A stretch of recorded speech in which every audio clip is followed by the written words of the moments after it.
dati naki mayor ako, pero umalis ako.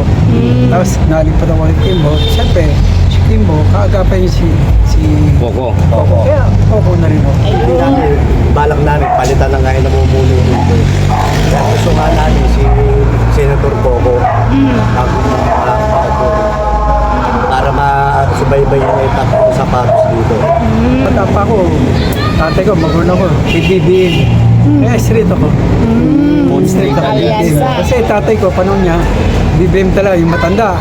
Hanggang ngayon, dala ko pa rin yun ng tatay ko. Kaya kay BBM ako. Ano pong masasabi nyo kay Secretary Benar Abalos?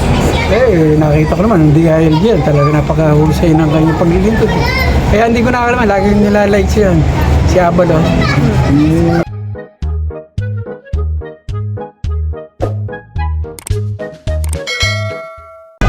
May na talaga.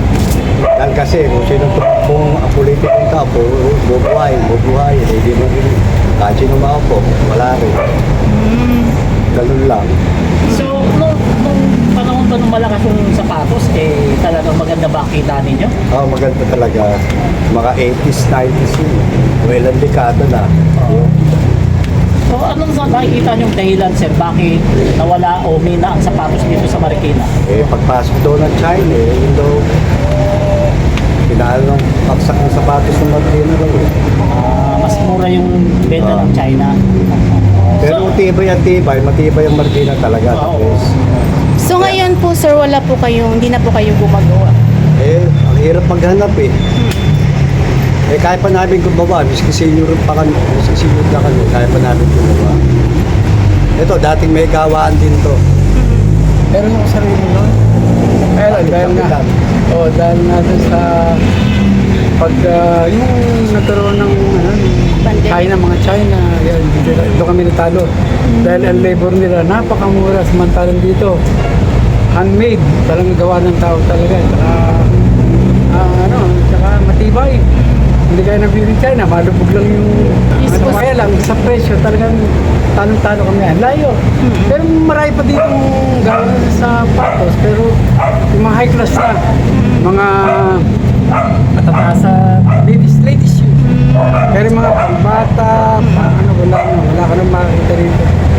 So yun nga po sir, kaya nga po papatapos si Coco Pimentel dahil yun po ang advocacy niya. Yung aakuhin namin. Opo. Kailan maiba naman si Coco dapat ang naman para malaman natin kung talaga makakaganda.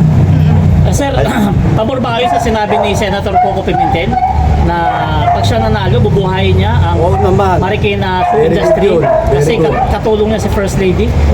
Oo, ayos yun. Ano po masasabi niyo, Jose? Magaling. Sana nga gawin. Tsaka yun nga din namin, balak namin, palitan na nga yung namumuno dito. Kaya gusto nga namin si Senator Coco ang makaupo para masubaybay yung itak ng sapatos dito.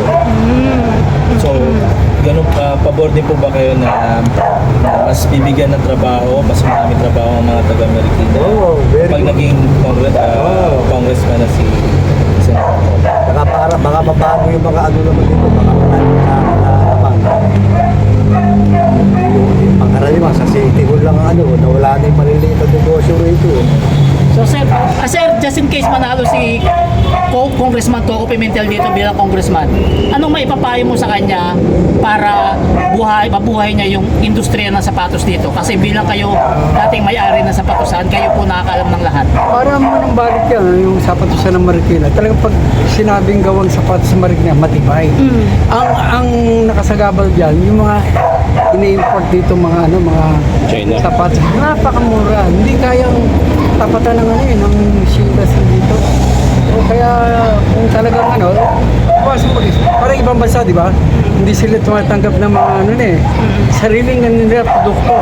Pag ginawa niya yan, talagang manonumbalik ang hanap buhay sa sapatos na Marikina. So ano ang mensahe niyo po sir kay Coco Pimentel in case manalo? Papalarin talaga. Sakasakali, yun lang yun.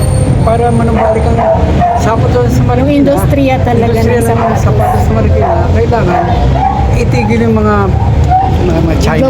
China. Doon tayo nadadali. Yun ang pabaksak na sapatos dito. Amang mo sa murang sapatos na ano, Pati 400 na makakabili ka na. sa China. Samantalang dito, 1,000 na. Oo, mga Pero quality naman. quality, pero talagang tao ng China, pag gumba, lalo, angat na yung suela. Anong masasabi niyo, sir? Bakit kaya mas tinatangkilik ng kababayan natin yung China kaysa sa matibay na dekalidad na gawang marikina sa sapatos? Hindi kasi nga napakamura nga din eh.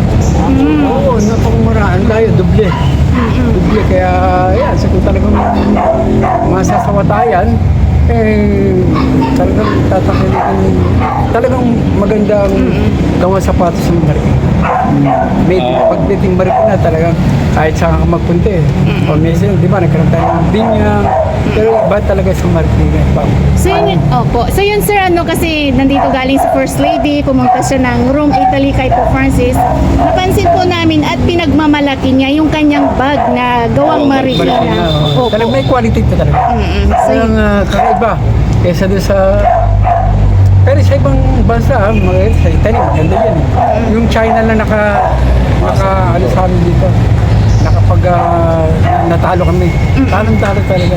Kaya baksa kami, no? Puhunan ko, malaki-laki. Oh. Ano ipo-form mo? Yung mga sapatos ng mga pambata. Ang ginagawa ko rin, children's shoes. Pambata, school shoes. Pero tinalo kami ng tayo. Wala, mahal sa amin. Napakalayo ng halaga. Sir, Kaya dati, kung sir, hindi paintulutan ng ating gobyerno, talagang ibang bansa, di ba? Tumatanggap na ibang...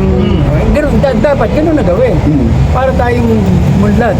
Talagang munlad talaga. so in short po sir, mas gusto niyo si Coco Pimentel para maibalik po yung industriya ng gawang marikina. Yun nga, sir, eh. Narinig ko na yan nung nag-meeting sina Coco doon. Dahil yung bayaw ko, may gawan din na sapatos. Napakalaki ng gawan. No, wala na. Natigil talaga. Yun nga, sir. Sapatos dito na wala. Kung sakali, sir, sa darating na halalan, sir, di ba? Sa District 1, sino po yung pipiliin nyo na bilang congressman? Si Coco Pimentel po ba o si Marcy Teodoro? Hindi, kasi kami, party-party din. Gaya ko, dati, naki-mayor ako, pero umalis ako. Tapos, nalipat ako kay Kimbo. Siyempre, si Kimbo, kaagapay niya si Coco. Coco. Kaya, Coco na rin ako. Ayun. Sir, kung sakasakali sir, kung manalo si Coco, ano sir, ano po ang mensahe po natin sa kanya? Yun na, siyempre, kung talagang dinalat siya, kung talagang maibabalik ang sapatos ng Marikina, mas maganda. Maraming kakahanap buhay. Kahit mga kami no, kahit mga bata pa lang, tulong kami sa aming mga magulang namin. Maganda yung industriya sa sapatos ng Marikina. Talaga napakatibay, no? Sir, may iba po tayo. Bilang isang dating serbisyo publiko din po, sino-sino pong kandidato ng pagkasenador ang pipiliin nyo na sa palagay nyo makakatulong sa bayan natin? Pero ako talagang ano ako eh, no? Bata pa ako, tatay ko, magulang ko, si BBM. Kaya straight ako. Straight ako. Alianza. Kasi tatay ko, panahon niya, BBM talaga, yung matanda. Hanggang ngayon, dala ko pa rin yun ng tatay ko. Kaya kay BBM ako. Straight na. Ano pong masasabi nyo kay Secretary Benar Abalos?